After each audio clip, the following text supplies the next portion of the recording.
Bom, e a gente começa o Entre Nós com a temperatura lá em cima do noticiário, movimentando a nossa reportagem. Agora há pouco houve uma declaração importante de uma autoridade americana, Marco Rubio, secretário de Estado, falando sobre a possibilidade de novas sanções, um direcionamento de sanções aqui para o Brasil depois da condenação de Jair Bolsonaro e outros 7 réus na trama golpista. Por isso a gente vai direto para os Estados Unidos agora, acionar Eduardo Barão, direto de Nova York, que traz essas informações para nós. Marco Rubio falou numa entrevista agora há pouco, né, Barão? Boa tarde.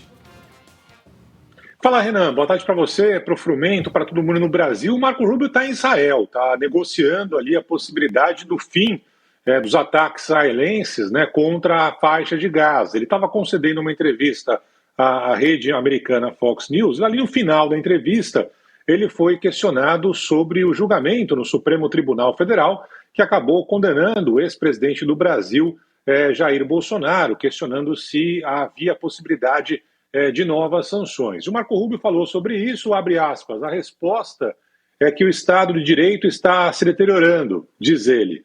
Você tem esses juízes que são ativistas, um em particular que não apenas perseguiu Bolsonaro, mas também tentou impor reivindicações extraterritoriais, até contra cidadãos americanos ou contra alguém postando online de dentro dos Estados Unidos, e chegou a ameaçar ir ainda mais longe nesse sentido. E aí, o secretário de Estado Marco Rubio, que funciona, né, praticamente como um chanceler aqui nos Estados Unidos, não citou diretamente Alexandre de Moraes, mas, é claro, falava sobre o ministro Alexandre de Moraes. E ele continua, então, haverá uma resposta dos Estados Unidos a isso e teremos alguns anúncios nos próximos dias.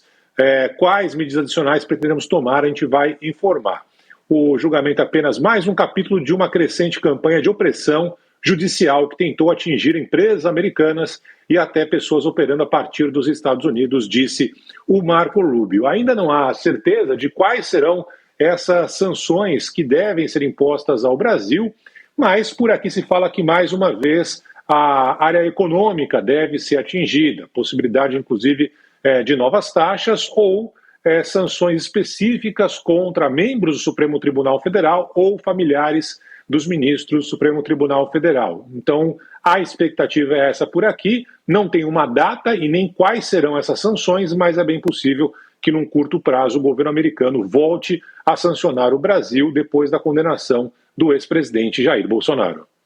Ao longo do fim de semana, outras autoridades americanas de escalão abaixo tinham aí dado indicações de que o Brasil poderia ter sanções. O governo brasileiro, segundo o presidente Lula em entrevista ao Grupo Bandeirantes, não se preocupa com essas sanções, vai tentar aí, de qualquer maneira, negociar com os americanos. O Lula escreveu uma carta para o Donald Trump, que publicou no New York Times também ao longo do fim de semana, ou seja, devemos ficar atentos aos próximos andamentos aí dessas conversas, Brasil e Estados Unidos, e uma possibilidade de uma nova retaliação contra o Brasil.